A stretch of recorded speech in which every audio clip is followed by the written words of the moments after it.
It was a bright sunny day on Sodor. The roads were being repaired thanks to Jack and Ned, with the assistance of George. It was a very big project, and everyone had to work hard.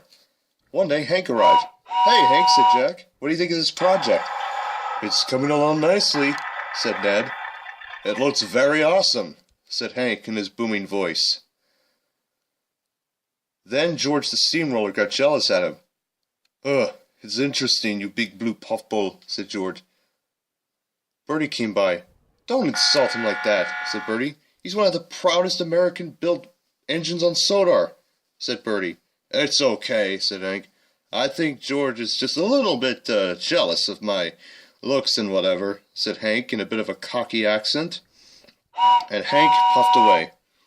George left to do some other work.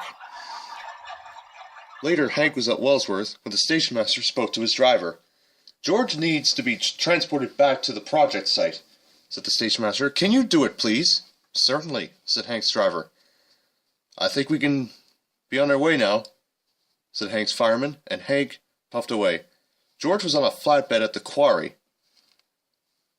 Hank buffered up to the back of the train, and he puffed off to the project site.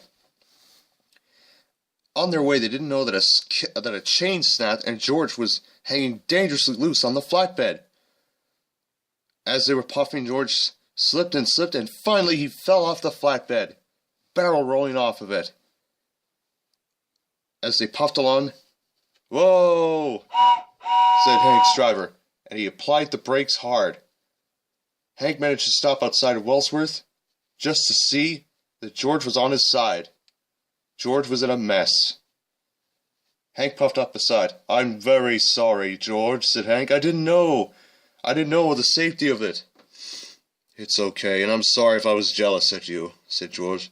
"I did not mean to insult you." "That's all right," said Hank. "I should have known that chain was old and broken."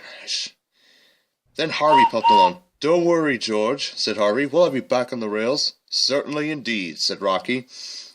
And Rocky started to work. Slowly but surely, he carefully lifted George back onto his wheels. At last the job was done, and George felt relieved. Then George was lifted back on the flatbed with stronger chains. Hank felt very proud. Then Sir Topham Hatt arrived. "Hank, I'm very proud of your efforts and your awareness. That chain was broken and old, and it should have been examined before you left," said Sir Topham Hatt. "I'm sorry for the inconvenience." Then he turned to George. "As for you, George, you need to stop insulting my steam engines. They work very hard and are determined.